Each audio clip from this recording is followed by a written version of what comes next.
आज के मुख्य समाचार। कांग्रेस ने संविधान और कानून दोनों की धज्जियां उड़ाई, डॉक्टर राजू बिंदल। भाजपा प्रवक्ता ने मुख्यमंत्री पर दिल्ली दौरे को लेकर उठाए सवाल। हिमाचल में मौसम का प्रकोप जारी। राम मंदिर ने कहा विवाद पर गुरमीत सिंह ने दी सफाई। शिमला में भाजपा का कांग्रेस पर बड़ा हमला। शिमला के चक्कर में भाजपा का प्रदर्शन। देवभूमि संघर्ष समिति की शिमला में प्रेस वार्ता। संजौली गुरुद्वारा प्रबंधन पर संगत के गंभीर आरोप। अब समाचार विस्तार से।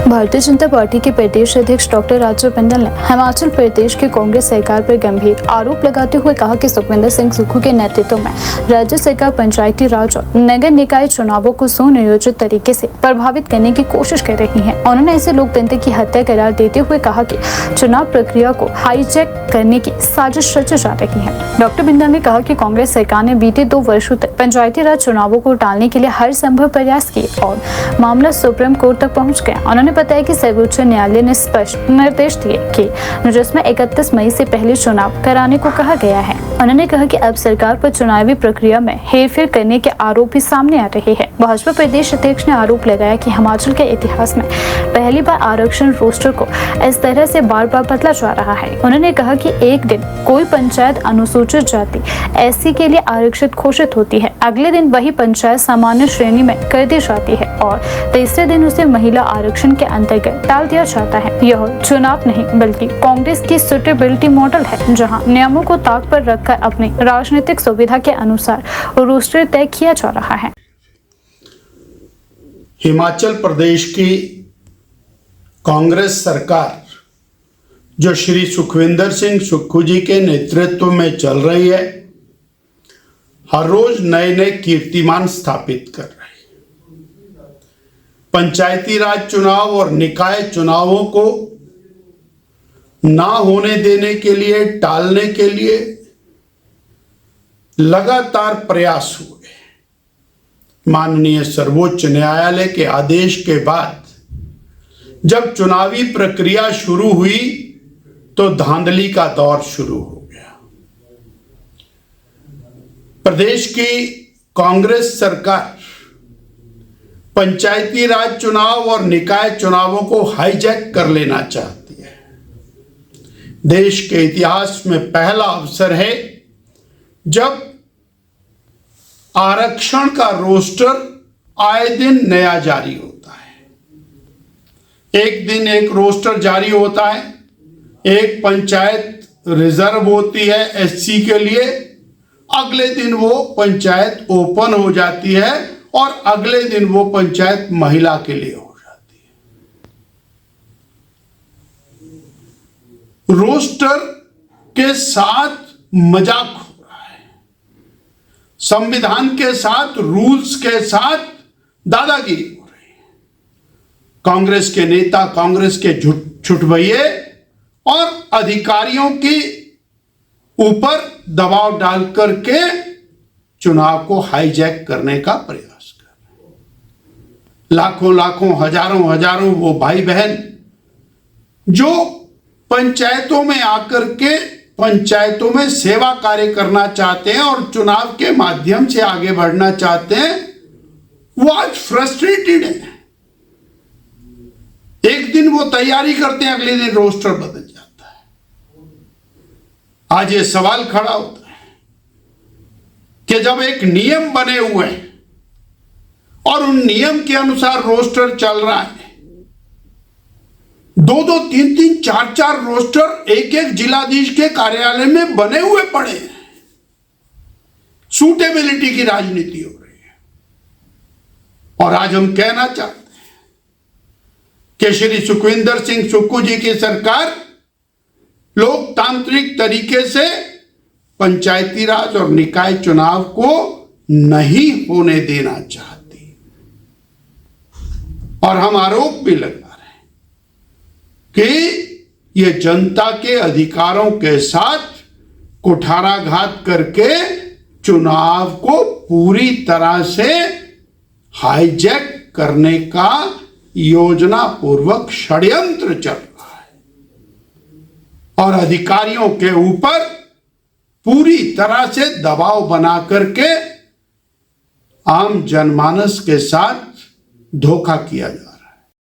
राजधानी शिमला में ईदगाह कॉलोनी में कथित राम मंदिर निकाह मामले को लेकर चल रही चर्चाओं के बीच स्थिति स्पष्ट करने के लिए भाजपा अल्पसंख्यक मोर्चा के प्रदेश अध्यक्ष गुरमीत सिंह मौके पर पहुंचे। उनके साथ पार्षद सरोज ठाकुर भी मौजूद रहे। उन्होंने बताया कि लड़की के पिता मोहम्मद नासिर से मुलाकात की और पूरे मामले को लेकर फैली भ्रांतियों पर विराम लगाने की कोशिश की गई। मुलाकात के बाद सभी ने संयुक्त रूप से स्पष्ट किया कि वे किसी विवादित कार्यक्रम में शामिल होने नहीं बल्कि एक बेटी को आशीर्वाद देने और शगुन प्रदान करने के उद्देश्य से वहां पहुंचे थे। गुरमीत सिंह ने मीडिया से बातचीत करते हुए कहा कि बेटियां किसी एक धर्म या समुदाय की नहीं होती बल्कि पूरे समाज की साझा जिम्मेदारी और धरोहर होती है। ऐसे में किसी बेटी को आशीर्वाद देना या उसके जीवन के नए पड़ाव पर शुभकामनाएं देना स्वाभाविक सामाजिक परंपरा है। उन्होंने स्पष्ट शब्दों में कहा कि जिस कार्यक्रम को लेकर विवाद खड़ा किया जा रहा है वह ना तो कोई निकाह है और ना ही किसी मंदिर में विवाह समारोह आयोजित किया जा रहा है। यह केवल एक निजी रिसेप्शन है जो परिवार और करीबी रिश्तेदारों के बीच आयोजित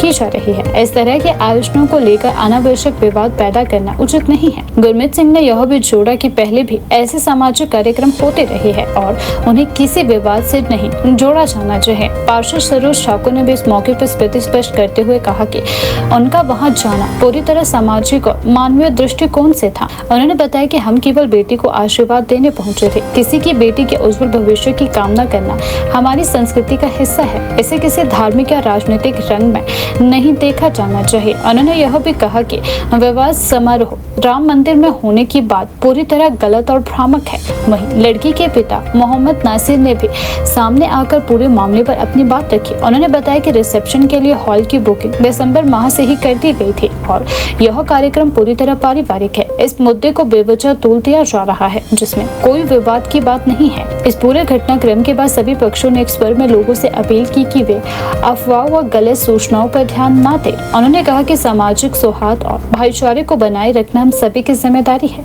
इस तरह के मामलों को बढ़ावा देने के बजाय समाज में सकारात्मक माहौल बनाए रखने की जरूरत है। पहले तो मैं अपने मीडिया बंधुओं का धन्यवाद करना चाहूँगा कि जिन्होंने यहाँ आकर स्थिति को देखा और इसे क्लियर करने के लिए सोचा। जो देवभूमि संघर्ष समिति ने जो प्रोटेस्ट किया है वो हो सकता है कि किसी गलतफहमी की वजह से किया हो। मुझे ऐसा नहीं लगता कि राम मंदिर के अंदर अगर शादी हो रही है या राम मंदिर हॉल में, दोनों अलग अलग चीज़ें हैं। मंदिर अलग है, हॉल अलग है। हॉल जो है एक सूद सभा का कमर्शलाइज जगह है जहां पर कोई भी अपनी बर्थडे पार्टी, रिसेप्शन पार्टी, शादी की पार्टी कर सकता है। और इस परिवार की तरफ से जो था वहां पर हिंदू पक्ष के लोगों को भी ध्यान में रखते हुए रिसेप्शन का प्रोग्राम बना। इनके अपने लोग भी वहाँ आने हैं। वहाँ पर नॉनवेज का या किसी भी तरह के निकाह का कोई प्रोग्राम नहीं है। तो मुझे नहीं लगता कि अगर वहाँ पे जाके कोई रिसेप्शन देना चाहता है, क्योंकि शिमला एक बहुत शांति प्रिय और छोटी जगह है। यहाँ पे रिसेप्शन के लिए कोई भी जगह होती है तो सबसे पहले आदमी सोचता है राम मंदिर करते हैं। तो अगर इस समुदाय के लोगों ने भी अगर राम मंदिर में फैसला लिया है रिसेप्शन करने का, तो मुझे नहीं लगता कि इसमें कुछ गलत है। मुझे जो लगता है किसी भी बहुत ज़्यादा सनातन जो धर्म के लोग हैं या पक्ष हैं या समुदाय हैं उनकी तरफ से कोई हो, मुझे तो अभी तक 2 या 3 लोग ही ऐसे नजर आए हैं जो इसका विरोध कर रहे हैं। लेकिन विरोध करने के अपने अपने कारण हो सकते हैं, अपने अपने रीजंस हो सकते हैं। लेकिन मुझे जो ऐसा लगता है वो मुझे नहीं लगता कि विरोध जैसा कोई कारण है। अगर वहाँ राम मंदिर में शादी हो रही होती, निकाह पढ़ा जाता तो एक अलग बात थी। इतना इन लोगों को भी पता है कि वहाँ पे निकाह नहीं पढ़ना, जैसा हम लोगों को पता है कि मस्जिद में जाके लामा फेरे नहीं पढ़ने। तो वहाँ पे रिसेप्शन अगर ये जाके दे रही है तो मुझे नहीं लगता इसमें कुछ गलत है। पूरे वेस्ट तरीके से दिया जा रहा है। रिसेप्शन में खाने वाले सिर्फ मुस्लिम समुदाय के या एक विशेष समुदाय के लोग नहीं होंगे, उसमें और भी लोग आएंगे। मैं भी उसमें आमंत्रित था। किसी कारण से मैं कल नहीं पहुँच पाऊँगा। अगर मेरा दौरा स्थगित हुआ तो मैं कल वहाँ जाऊँगा। तो मुझे नहीं लगता कि इसमें कुछ गलत है। इसमें देखिए जी, यही कहना है कि निकाह जो है ये मस्जिद में हो रहा है। जैसे कि मैंने पहले भी बताया कि हम सनातन धर्म के लोग जो हैं वो हमारी जो लावा फेरे वगैरह होते हैं वो मंदिर में होते हैं, ठीक है ना जी, और या गुरुद्वारे में होते हैं। जबकि इनका जो निकाह हो रहा है वो मस्जिद में हो रहा है। ये रिसेप्शन पार्टी जो है वो राम मंदिर हॉल में दे रहे हैं। तो कोई भी दे सकता है उसमें, ईसाई, सिख, मुस्लिम, हिंदू सब करते हैं। और मेरा तो आस पड़ोस की बात है। हम एक दूसरे के हर सुख दुख को बांटते हैं। तो ऐसा नहीं है। मेरी तो सबसे यही गुजारिश है कि इस मामले को इतना तूल देने की आवश्यकता नहीं है। एक बेटी है, बेटी सांझी होती है सबकी, ठीक है ना जी। छोटे छोटे बच्चे मैंने देखे हुए हैं, हमारे अच्छे संबंध हैं, पारिवारिक संबंध अच्छे हैं हमारे इधर। ऐसा कोई माहौल नहीं है कि जिस जो आप बोल रहे हैं कि माहौल बिगड़ रहा है, किस बात से माहौल बिगड़ रहा है? ऐसी कोई बात ही नहीं है जिससे कि माहौल बिगड़ने जैसी बातें कुछ। उनका मानना शायद ये था कि निकाह जो है वो राम मंदिर में हो रहा है, जबकि ये अंडरस्टूड है सभी को ही कि निकाह जो है वो मस्जिद में होता है, लेकिन जो रिसेप्शन पार्टी है वो किसी भी हॉल में, मंदिर के जैसे राम मंदिर का हॉल है उसमें रिसेप्शन पार्टी दी जा सकती है। और ये पहले ही नहीं दी जा रही है। मैं कई शादियां जो हैं वो अग्रवाल धर्मशाला में हुई हैं, वहाँ मैं अटेंड कर चुकी हूँ। राम मंदिर हॉल में हुई हैं, इससे पहले भी कई शादियाँ में मुस्लिम समुदाय की वहाँ पे हुई हैं, उनको मैं अटेंड, बल्कि हमारे हिंदू लोग, कई सारे लोग जो हैं वो आते हैं, ये हमारी शादियों में आते हैं, हम इनकी शादियों में जाते हैं। तो ऐसा कोई बड़ा इशू नहीं है। फिर भी जो है जिस तरह का जो मामला ये सामने रखा जा रहा है, इसको जो रुख दिया जा रहा है, तो वो आपको लगता है कि प्रेम का जो तो खत्म ही कर रहा है, लेकिन भेदभाव का जो है, भेदभाव तो बिल्कुल भी नहीं होना चाहिए, ना ही है, ना मैं समझती हूँ। ना हमारी जो भारतीय जनता पार्टी है उसके किसी भी बड़े नेतृत्व का आप मेरे को बयान बता दीजिए या उनका कोई विरोध बता दीजिए कि हाँ उन्होंने विरोध किया कि नहीं। वो खुद आते हैं, आपके सामने वो देखना आएंगी, और कोई बुलाता है तो जाना पड़ता है। ये हमारे संस्कार भी होती है, हमारी संस्कृति भी है ये, और इस ऐसी परंपराएं शुरू से चलती आ रही हैं। तो परंपराओं का निभाना हर समुदाय का, हर व्यक्ति का जो है अपना दायित्व होता है। आइए जो लड़की के पिता हैं उनसे भी बातचीत करते हैं। आप अपने पहले जो है अपना परिचय दें। मेरा नाम मोहम्मद नासिर है। मैं बेटी विवाद मुझे नहीं लग रहा कोई ज़्यादा, ये 2-3 आदमी सिर्फ जो विवाद खड़ा कर रहे हैं, मुझे नहीं पता इनको क्या प्रॉब्लम है। ये सिर्फ अपने राजनीति के चक्रों में ऐसा शोर मचा रहे हैं, बाकी तो मुझे कुछ ऐसा नहीं लग रहा है कि हिमाचल प्रदेश में मौसम का मिजाज इन दिनों पूरी तरह बदला हुआ है। अप्रैल माह में भी सर्दी, बारिश और बर्फबारी का संयुक्त असर देखने को मिल रहा है, जिससे प्रदेश के कई हिस्सों में सामान्य जनजीवन प्रभावित हो गया है। वीरवार को रोहतांग दर्रा, लाहौल स्पीति और भरमौर पांगी की ऊंची चोटियों पर हल्की से मध्यम बर्फबारी दर्ज की गई, जबकि कांगड़ा, धर्मशाला, मंडी और शिमला समेत कई इलाकों में झमाझम बारिश हुई है। इस बदलते मौसम ने जहाँ तापमान में गिरावट लाई है, वहीं लोगों की दिनचर्या भी प्रभावित हो रही है। ऊंचाई वाले क्षेत्रों में सर्दी का असर अभी भी चरम पर बना हुआ है। किन्नौर और लाहौल स्पीति के कई हिस्सों में रात का तापमान शून्य से नीचे चला गया। कल्पा में -0.2 डिग्री, कोकुमसेरी में -0.3 डिग्री और केलांग में -0.4 डिग्री सेल्सियस तापमान दर्ज किया गया। वहीं मनाली और शिमला में भी न्यूनतम तापमान क्रमशः 4.9 और 3.6 डिग्री सेल्सियस रिकॉर्ड हुआ। सोलन, सराहन और धर्मशाला जैसे क्षेत्रों में भी तापमान सामान्य से नीचे बना हुआ है, जिससे अप्रैल में भी ठंड का एहसास बना हुआ है। खराब मौसम के कारण कई क्षेत्रों में भूस्खलन की घटनाएं भी सामने आई है, जिससे संपर्क सड़क पूरी तरह प्रभावित हुई है। भरमौर पठानकोट हाईवे बत्ती दी हट्टी के पास देर रात हुए भूस्खलन के कारण पूरी तरह से बंद हो गया, जिससे यात्रियों, स्थानीय लोगों को भारी परेशानियों का सामना करना पड़ा।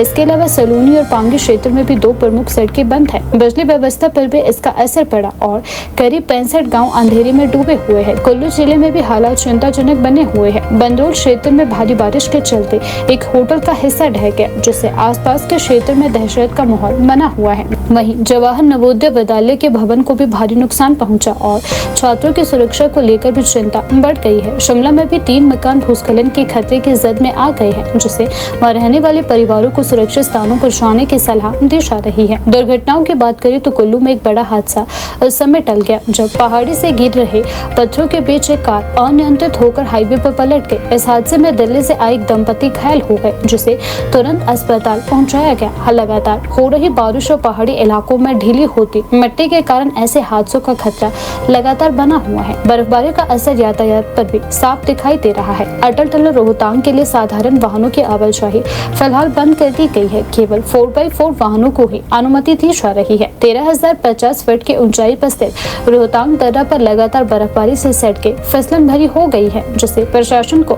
सुरक्षा के मद्देनजर यह कदम उठाना पड़ा। इस बीच किसानों के लिए भी मौसम मुसीबत बनकर सामने आया है। कांगड़ा जिले में ओलावृष्टि के कारण गेहूं की फसल और सबसे बुरी तरह से प्रभावित हुई है। किसानों का कहना है कि फसल कटाई के समय इस तरह की बारिश और ओलावृष्टि ने उन्हें भारी आर्थिक नुकसान उठाने पर मजबूर कर दिया है और अगर मौसम ऐसा ही बना रहा तो नुकसान और भी बढ़ सकता है। मौसम विभाग के अनुसार आने वाले दिनों में कुछ राहत मिलने की संभावना है। शुक्रवार को मध्य मैदानी झीलों शिमला, सोलन, सिरमौर, मंडी, कुल्लू, चंबा, ऊना, बिलासपुर, हमीरपुर और कांगड़ा में मौसम साफ रहने का अनुमान है, जबकि उच्च पर्वतीय क्षेत्रों किन्नौर और लाहौल स्पीति में हल्की बारिश हो सकती है। 11 और 12 अप्रैल को भी मैदानी क्षेत्रों में मौसम साफ रहेगा, जबकि अन्य जिलों में हल्की बारिश के आसार है। 13 अप्रैल से पूरे प्रदेश में मौसम के पूरी तरह साफ होने की संभावना जताई गई है।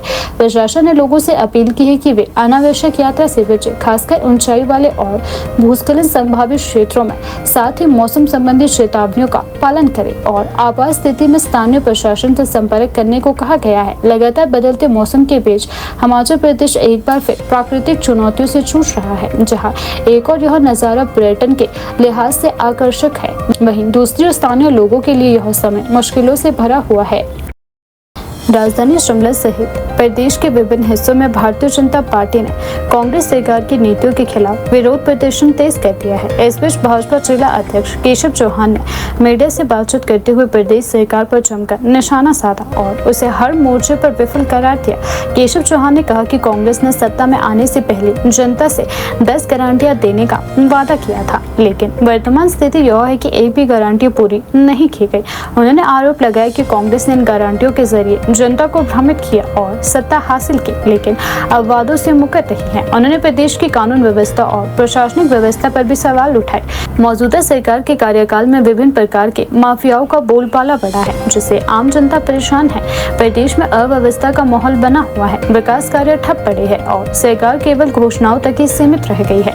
भाजपा नेता ने बताया कि इन मुद्दों को लेकर पार्टी प्रदेश भर में धरना प्रदर्शन किए जा रही है।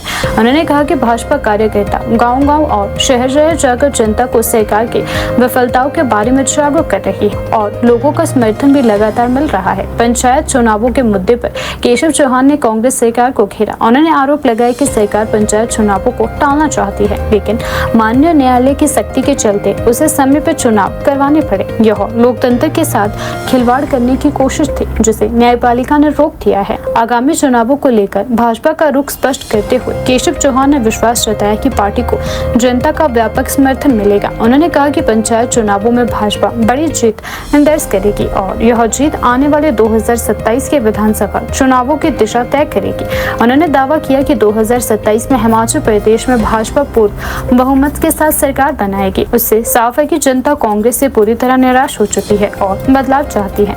अंत में केशव चौहान ने कांग्रेस पार्टी को चेतावनी देते हुए कहा कि यदि सरकार ने जनता की समस्याओं का समाधान नहीं किया तो भाजपा का आंदोलन और तेज होगा। उन्होंने कहा कि चुनावी मैदान में भाजपा पूरी मजबूती के साथ उतरेगी और कांग्रेस को करारी हार का सामना करना पड़ेगा। हिमाचल प्रदेश की निकम्मी सरकार के खिलाफ धरना प्रदर्शन पूरे प्रदेश भर में हो रहे हैं। जिस प्रकार सरकार 10 गारंटियों को लेकर सत्ता में आई और उसमें से एक भी गारंटी पूरी नहीं कर पाई, वो बात चाहे महिलाओं को 1500 रुपये देने की हो, बात हो 300 यूनिट बिजली फ्री देने की, युवाओं के लिए 5 लाख नौकरियां देने की, जो इन्होंने हर साल 1 लाख नौकरियां देने का वादा किया था।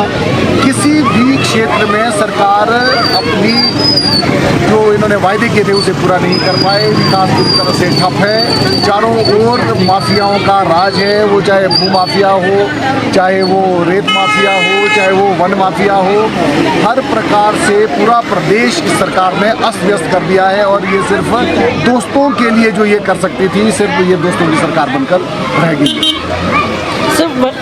हाँ, उसके खिलाफ हमारे प्रदेश भर में धरना प्रदर्शन हो रहे हैं और इस सरकार को जब तक हम जड़ से नहीं उखाड़ सकते तब तक ये धरना प्रदर्शन इसी प्रकार चलते रहेंगे। पहले मैं आपके पहले प्रश्न का अगर जवाब दूं, पंचायत चुनाव की अगर हम बात करते हैं तो ये सरकार पूरी तरह चुनाव हटाने, चुनाव रोकने की पूरी तैयारी में थी, लेकिन कोर्ट की फटकार के बाद अल्टीमेटली इन लोगों को मानना पड़ा कि चुनाव करने पड़ेंगे। अनेकों बहाने बना रही थी सरकार के चुनाव ना हो, क्योंकि ये जानती है कि अगर वो जनता के बीच में जाएगी तो उसके खिलाफ जो लोगों ने मत देना है।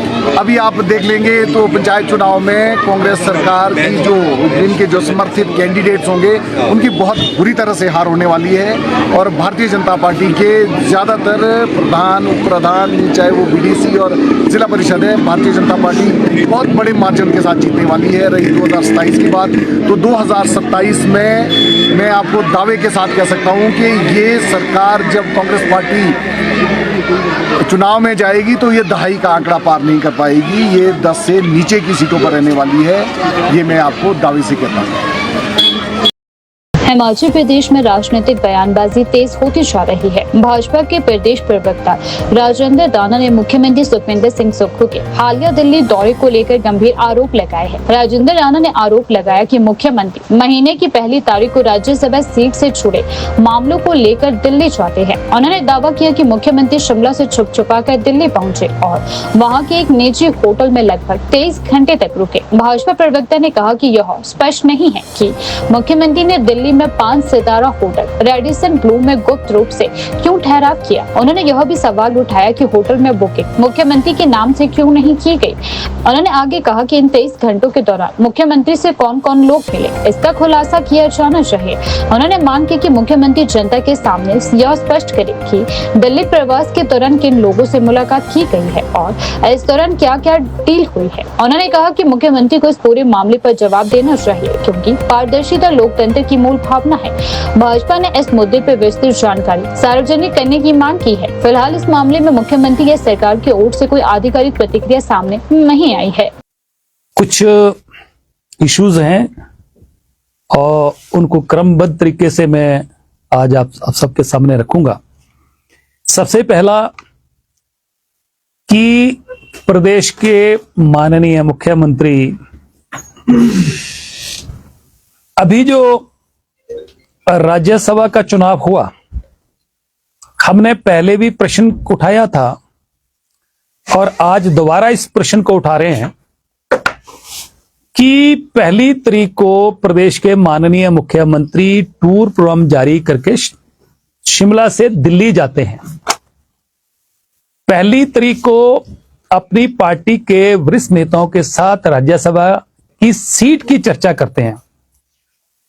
2 तारीख सुबह प्रदेश के माननीय मुख्यमंत्री का टूर प्रोग्राम जारी होता है, जिस टूर प्रोग्राम में वो दिल्ली में हिमाचल सदन से 4 बजे शिमला के लिए रवाना होंगे और हेलीकॉप्टर के माध्यम से रवाना होना था। हमने सिर्फ मुख्यमंत्री से इतना पूछा था कि मुख्यमंत्री जी, हम सुखविंदर सिंह सुक्खू जी की बात नहीं कर रहे हैं, हम प्रदेश के मुख्यमंत्री की बात कर रहे हैं, क्योंकि मुख्यमंत्री संवैधानिक पद है, वो क्या कर रहे हैं सार्वजनिक जीवन में, क्या नहीं कर रहे हैं, इसकी जानकारी प्रदेश की जनता को होनी चाहिए। क्या मजबूरी थी, क्या कारण थे कि मुख्यमंत्री ने टूर प्रोग्राम जारी करने के बावजूद शिमला का रुख ना करके, जहां उनको शिमला पहुंचना था, लोगों की आंखों में धूल झोंके कि वो शिमला चले गए। हिमाचल सदन से निकलते हैं और सदन से निकलकर चुपचाप वो दिल्ली के 5 स्टार होटल रेडिसन में वहां जाते हैं, रेडिसन ब्लू में जाते हैं। 411 नंबर कमरा, जिसे अपने मीडिया मैनेजर जो है उनके नाम बुक होता है, एक कमरा पीएसओ का नाम बुक होता है, और वो वहां पर लगभग 23 घंटे वहां रुकते हैं। पहला प्रश्न ये है कि छुप छुप के जाने के पीछे वजह क्या थी। छुप छुप के गए तो 23 घंटों में जो दिल्ली के चुपचाप वहां पर 5 स्टार रेडिसन ब्लू में रुके, अपने नाम कमरा भी क्यों नहीं हुआ, टूर प्रोग्राम में अमेंडमेंट क्यों नहीं हुई। और मेरा प्रश्न ये भी कि छुप छुप के कौन मिलता है, छुप छुप के कौन ऐसे करता है, वो प्रदेश की जनता को सब मालूम है। अब इस 23 घंटे में उनको कौन मिलने के लिए आए, अभी तो मुझे लगता है कि इन चीजों का मुख्यमंत्री को जवाब देना चाहिए। प्रदेश की जनता जानना चाहती है कि 23 घंटे में आप किन किन लोगों से मिलते रहे। प्रदेश की जनता चिंता करती रही, हम भी चिंता करते रहे कि मुख्यमंत्री कहां गुम हो गए। और जब 23 घंटे रुके हैं तो किस किस व्यक्ति को मिले हैं, कौन रात को आया है, क्या डील्स हुई हैं। अभी तो प्रदेश की जनता परेशान है। प्रदेश की जनता से तो मुख्यमंत्री गए। अगर हमने कुछ ऐसा बोल दिया तो ऐसा ना हो कि प्रदेश की जनता से तो पहले ही जा चुके हैं, कहीं घर से भी जाएं। इसलिए मुख्यमंत्री को इसका स्पष्टीकरण देना चाहिए कि आखिर 23 घंटे वो चुपचाप क्या करते रहे, कौन मिलने के लिए आए, क्या डील्स हुई हैं। और ये वारदात को पहली नहीं है, ये चंडीगढ़ जाते हैं तो भी 5 स्टार में रुकते हैं, या तो हयात में रुकते हैं या ताज में रुकते हैं, और दिल्ली जाते हैं तो भी। पहले तो हमने ये पूछ रहे हैं कि आज तक इतिहास में जितने प्रदेश में मुख्यमंत्री रहे, हिमाचल प्रदेश के मुख्यमंत्री के लिए चंडीगढ़ में भी हिमाचल भवन में सेम स्वीट है, 2 बेडरूम है, ड्राइंग है, डाइनिंग है, सब व्यवस्था वहां पर है। और ऐसे ही दिल्ली में भी हिमाचल सदन में मुख्यमंत्री के लिए सेम स्वीट है। तो क्या कारण है कि वो चुपचाप कैसे मिलते रहते हैं और किससे मिलते हैं, और कौन लोग हैं जिनके साथ पर्सनल डील्स चल रही हैं जो सार्वजनिक पर वहां नहीं मिल सकते हैं? पहला प्रश्न। दूसरा सवाल कि मुख्यमंत्री ने एक बहुत बड़ी फौज सलाहकारों की नियुक्त की हुई है। 3.5 साल के बाद कैबिनेट रैंक वापस ले लिए जनता को दिखाने के लिए। मैं तो कहता हूं कि कुछ सलाहकार ऐसे हैं जिनका डेजिग्नेशन सलाहकार से हटाकर एमसीए रख देना चाहिए। एमसीए का फुल फॉर्म होती है, तो दूसरा मत लेना, एमसीए का मतलब है मनी कलेक्टिंग एजेंट। वो कौन से एडवाइजर्स हैं जिनके पास मारुति कार में तेल डलवाने के पैसे नहीं होते थे, आज करोड़ों के भवन बन रहे हैं।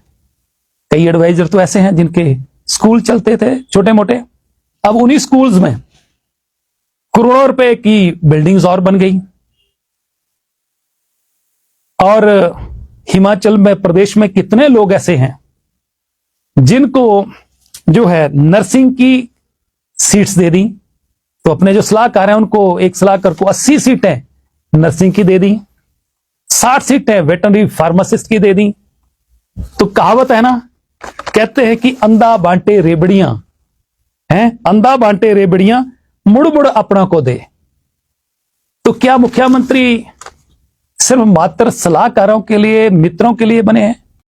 राजधानी शिमला के चक्कर में आज भारतीय जनता पार्टी भाजपा ने कांग्रेस सरकार के खिलाफ जोरदार विरोध प्रदर्शन किया। इस दौरान भाजपा नेताओं और कार्यकर्ताओं ने नारेबाजी करते हुए प्रदेश सरकार की नीतियों के खिलाफ अपना आक्रोश व्यक्त किया और सरकार पर वादा खिलाफी के गंभीर आरोप लगाए। प्रदर्शन के दौरान बड़ी संख्या में भाजपा कार्यकर्ता मौजूद रहे, जिन्होंने हाथों में बैनर और तख्तियां लेकर कांग्रेस सरकार के खिलाफ आवाज बुलंद की।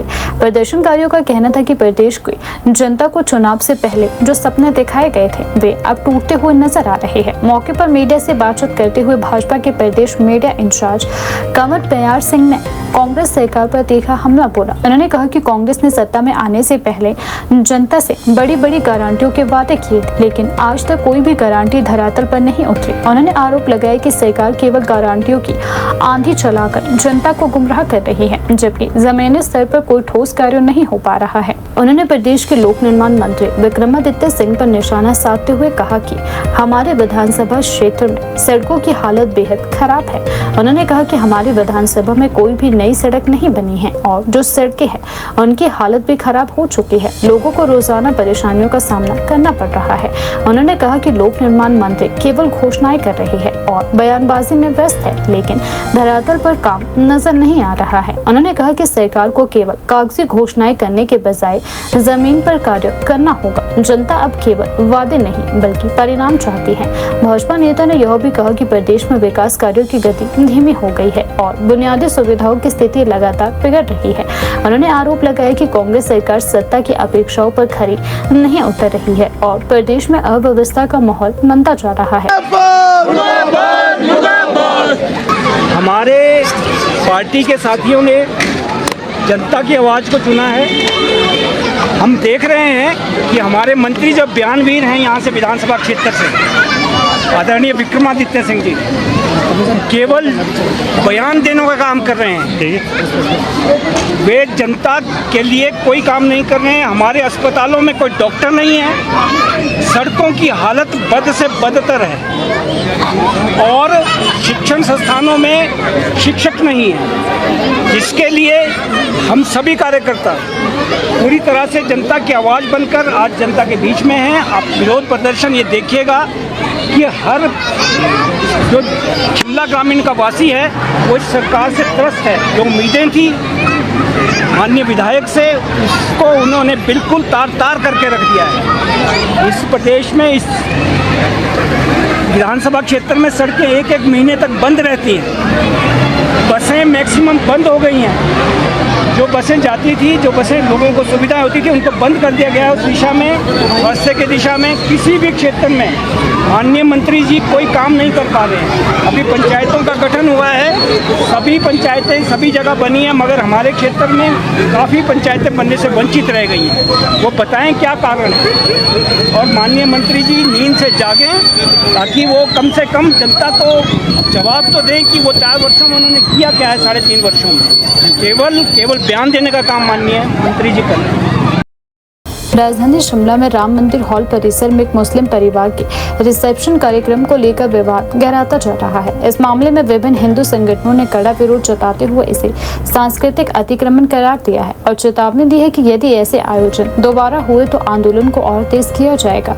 देवभूमि संघर्ष समिति और हिंदू संघर्ष समिति से जुड़े पदाधिकारियों ने संयुक्त रूप से प्रेस वार्ता कर कहा कि उनका विरोध किसी विवाह, किसी व्यक्ति या किसी धर्म विशेष के खिलाफ नहीं है, बल्कि यह धार्मिक स्थलों की गरिमा और सांस्कृतिक पहचान से जुड़ा विषय है। उन्होंने स्पष्ट किया कि किसी भी समुदाय को अपने रीति रिवाजों के अनुसार विवाह करने का पूरा अधिकार है, लेकिन मंदिर परिसर में इस प्रकार के आयोजन को उचित नहीं ठहराया जा सकता। संगठनों का आरोप है कि राम मंदिर परिसर में इस तरह के कार्यक्रम सांस्कृतिक अतिक्रमण का प्रयास है। उन्होंने कहा कि मामला सार्वजनिक होने के बाद कार्यक्रम में बदलाव किया गया और ने कहा कि रस्में मस्जिद में शिफ्ट की गई, जो यह दर्शाता है कि पारंपरिक आयोजन को लेकर भी संदेह था। इस दौरान सूद सभा को भी चेतावनी दी गई कि भविष्य में इस प्रकार के कार्यक्रम मंदिर परिसर में आयोजित न करवाए जाए। संगठनों ने कहा कि यदि ऐसा दोबारा हुआ तो वे न्यायालय का दरवाजा खटकाएंगे और कानूनी कार्यवाही करेंगे। प्रेस वार्ता में विश्व हिंदू परिषद से जुड़े आशुतोष अग्रवाल ने भाजपा और कांग्रेस दोनों पर निशाना साधते हुए कहा कि राजनीतिक दल वोट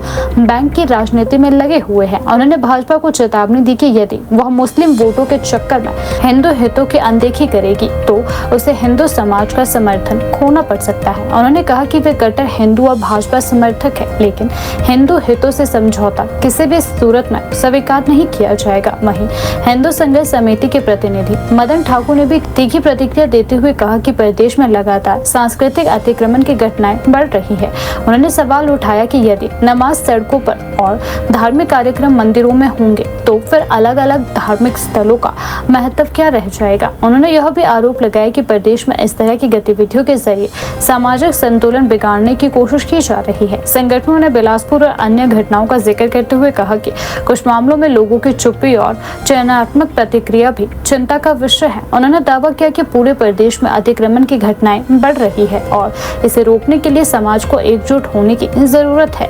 बहुत ही दुख का विषय है कि एक जो मंदिर समिति तक सीमित कार्यक्रम था जिसका हमने विरोध किया और उसको उन्होंने माना, उसको उन्होंने संशोधन किया। वहाँ पर कलमा नहीं पढ़ा जाएगा ये उन्होंने माना, उससे लिखवा के लिया, कोई और गलत काम नहीं होगा। और उस विषय को लेकर आज भारतीय जनता पार्टी के 2 कार्यकर्ता या 3 कार्यकर्ता उसी बस्ती में गए जहां का वो रहने वाला है।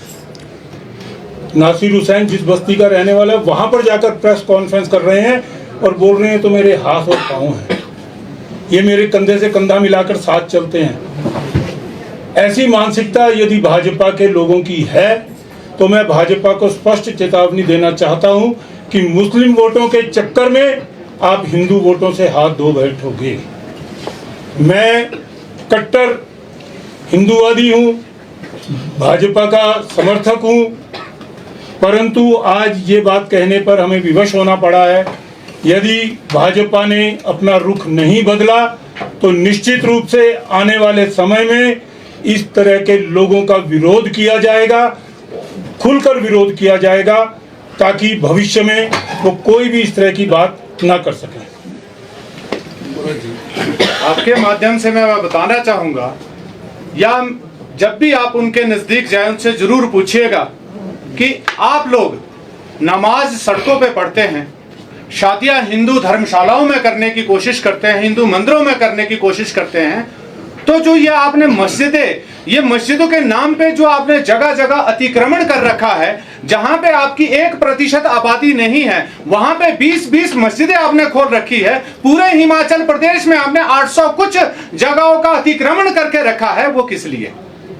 और जो लोग मेरे भाई सनातनी जो अब तब्दील होने वाले हैं भाईचारे के नाते, जिनको अच्छा लग रहा है कि वहां पे एक मुस्लिम बेटी की शादी को हम लोग अव्यवस्थित तरीके से खराब कर रहे हैं, हमें मुसलमान से कोई भी लेना देना नहीं है।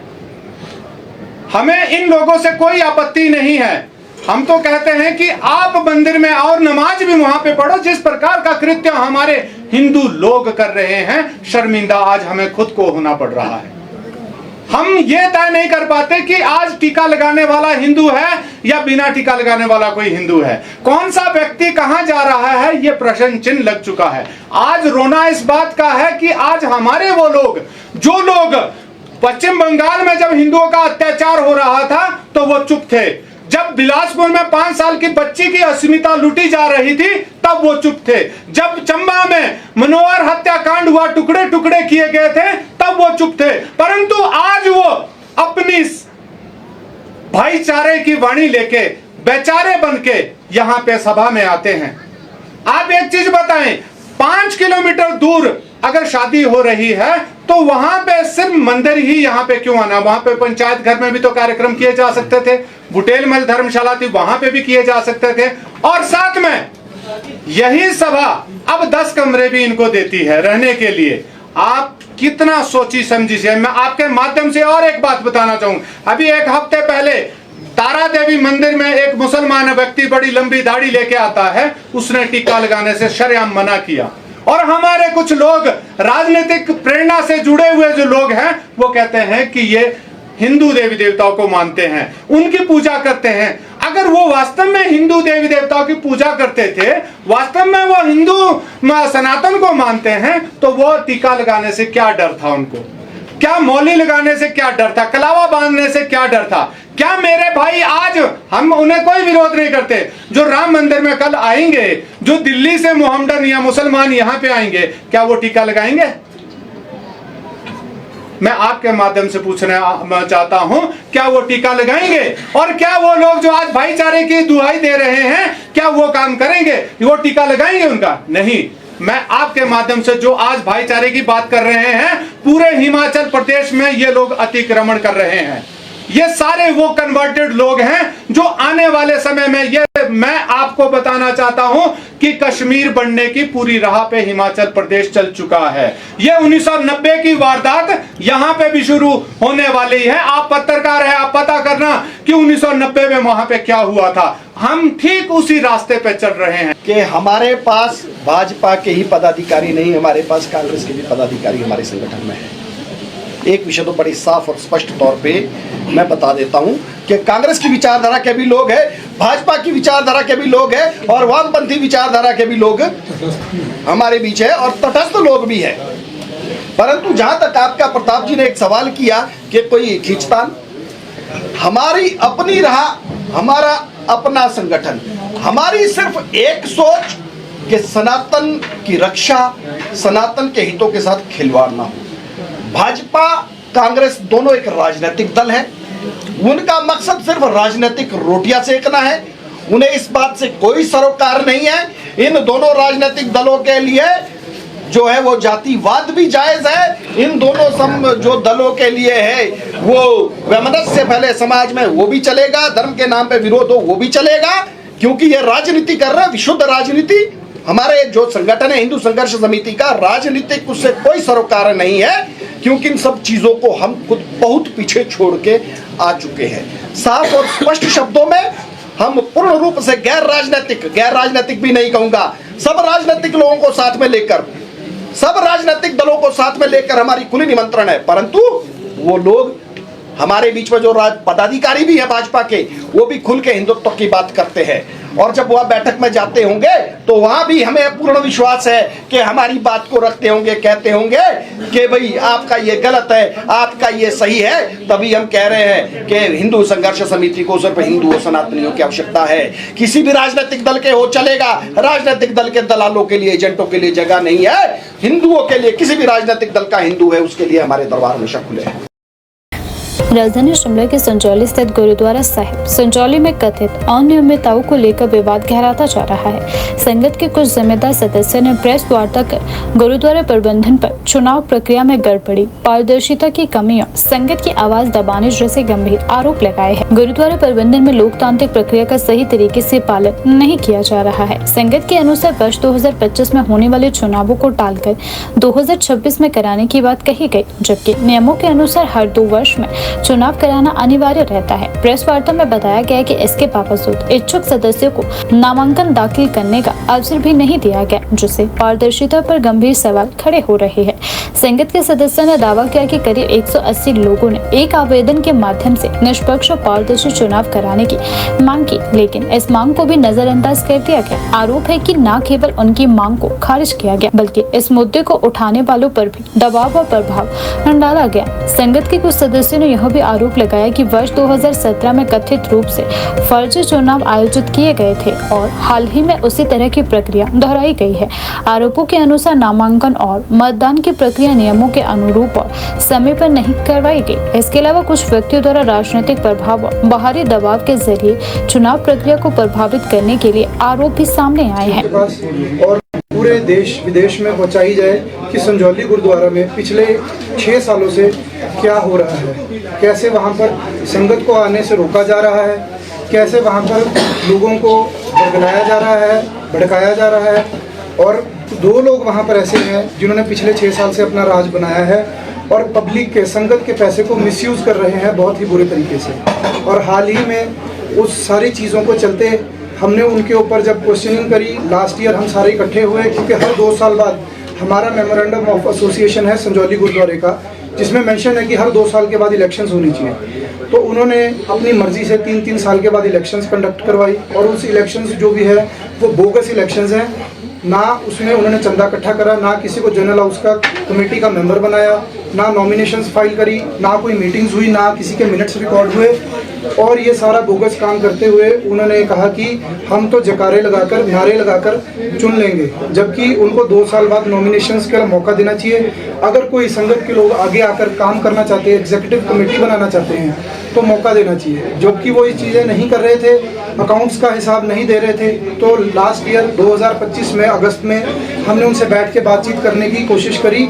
हमने उनको कहा कि हम अब बहुत सारे लोग हैं जो आगे आके सेवा करना चाहते हैं, आप 2020 से यहाँ पर हैं, हम आपसे विनम्रता से ये बात करना चाहते हैं कि आप पीछे हटिए या आप टाइमली इलेक्शंस कंडक्ट कराइए, जो कि 2025 में होने चाहिए थे अप्रैल में। जिसके जवाब में उन्होंने कहा कि हम ये 2026 में कराएंगे, हमारे प्रोसीडिंग बुक में ये लिखा है। हमने उनको काउंटर क्वेश्चन करा कि हमारे एमओए में लिखा है कि 2 साल के बाद इलेक्शंस होने चाहिए, लेकिन उन्होंने इस चीज़ से साफ इनकार कर दिया और हमारे से बात करने के लिए मना कर दिया। संगत का समर्थन हमारे साथ था। तकरीबन 180 लोग हैं जिन्होंने हमारे को एक एप्लीकेशन के ऊपर साइन कर दिया, जो कि हम वहाँ पर भी गए, हमने अपनी एप्लीकेशन दी, एसडीएम साहब को भी दी और रजिस्ट्रार ऑफ कोऑपरेटिव सोसाइटी को रिसेंटली दी। पहले जब हमने एसडीएम साहब को दी तो उन्होंने बहुत पॉलिटिकल प्रेशर लगा के वहाँ पर हमारी आवाज़ को दबाने की कोशिश करी और वहाँ से एक अनबायस्ड अनस्पोकन ऑर्डर पास हुआ जिसमें उन्होंने कहा कि सब कुछ ठीक है। जब हमने उसकी आरटीआई फाइल करी तो आरटीआई फाइल हमारे पास उसकी एक कॉपी है, इसके अंदर है कि इतना पैसा लगाना है इस चीज़ के लिए, वो पास होता है। वो पास होने के बाद जब एग्जीक्यूटिव कमेटी पास करती तो उस पैसे को खर्चा जाता है। इस तरह के कोई भी रिकॉर्ड्स इन्होंने नहीं दिखाए। 17 मेंबर की मिनिमम एग्जीक्यूटिव कमेटी होनी चाहिए according to our MOA of Shri Gurudwara Sahib Sanjauli, और ये पिछले 6 साल से सिर्फ 2-3 लोग हैं जो उस फंड्स को मिसयूज कर रहे हैं। उसके बाद जब ये सारी चीज़ें हो गई और उन्होंने हमारा समर्थन नहीं दिया, फिर हमारे पास लास्ट ऑप्शन था हाई कोर्ट जाना। हमने हाई कोर्ट में गए और इनके खिलाफ वहाँ पर एक केस चल रहा है। उस केस के चलते तहत इन्होंने हाई कोर्ट को भी इतना अंडर एस्टिमेट कर दिया या कुछ भी किया। इन्होंने अपने एक रिसेंटली फेक इलेक्शंस कंडक्ट कराए, जो कि 16 मार्च 2026 को इन्होंने 15 मार्च 2026 को ये एक अखबार में अमर उजाला में लिखा है कि रविंदर सिंह मंगा जी प्रधान बन चुके हैं, दोबारा संगत ने चुन लिया है। जो हमारे को किसी भी संगत को इस बारे में नहीं पता था। जनरल हाउस के लिए किसी को भी बुलाया नहीं गया। एक प्रोसीजर होता है जो फॉलो किया जाता है, जिसमें 1 महीना पहले आप बताते हैं कि जनरल हाउस होने वाला है, फिर नॉमिनेशंस फाइल होते हैं, लोगों से चंदा इकट्ठा होता है, उनको वोट कास्ट करने का राइट दिया जाता है कि आप वोट कास्ट करें, नॉमिनेशंस फाइल करें। फिर एक डेट दी जाती है जब नॉमिनेशंस क्लोज होते हैं। 2 पार्टीज होती है, एक पार्टी अगर मान लीजिए दूसरी तरफ से कोई भी आपके खिलाफ नहीं खड़ा हुआ, नॉमिनेशन में किसी ने अपना नाम नहीं दिया, तो वो पर्टिकुलर टाइम पीरियड देने के बाद, चाहे वो 15 दिन का है, महीने का है, 2 महीने का है, उसके बाद बताया जाता है कि कोई इनके खिलाफ नहीं खड़ा हुआ, तो सर्वसम्मति से ये दोबारा कमेटी पावर में आ गई है। लेकिन उसका एक टाइम पीरियड होता है। इन्होंने 14 मार्च को पुलिस थाने में एक एप्लीकेशन दी, जिसमें इन्होंने लिखा, 12 मार्च को दी, जिसमें इन्होंने लिखा है कि 14 मार्च को ये जो है ये अपना जनरल हाउस कंडक्ट करवाना चाहते हैं। कभी भी एप्लीकेशन पहली बात तो 2 दिन पहले नहीं दी जाती, इन्होंने 2 दिन पहले दी और इसमें लिखा है कि सिख संगत से इनको पुलिस प्रोटेक्शन चाहिए। सिख संगत की जो पार्टी है, अब सिख संगत तो सारी एक तरह है, पार्टी तो कोई है नहीं। पार्टी तो तब बनेगी जब आप किसी को नॉमिनेशन भरने का मौका देंगे। सिख संगत से ये पुलिस प्रोटेक्शन मांग रहे, तो ये जनरल हाउस करा किसके लिए रहे हैं?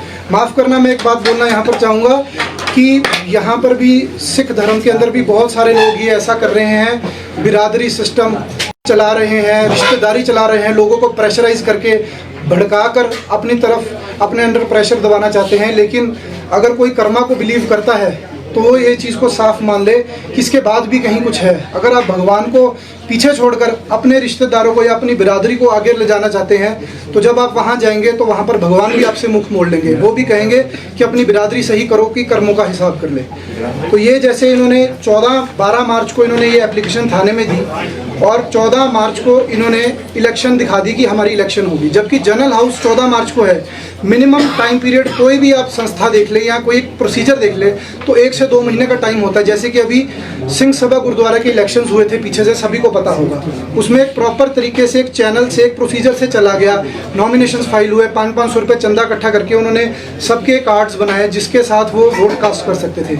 ऐसा यहाँ पर कुछ भी नहीं हुआ। इन्होंने बोगस इलेक्शन करवा के संगत को दबाने की कोशिश करी और सब संगत को ऐसा भड़काया इन्होंने कि वो लोग तो हाई कोर्ट में केस भी हार गए हैं। हमारा आपके पास आने का आज जो मोटिव है वो यही है कि वहाँ पर इन्होंने अपना गुंडा राज चलाया हुआ है और संगत के पैसे को मिसयूज कर रहे हैं।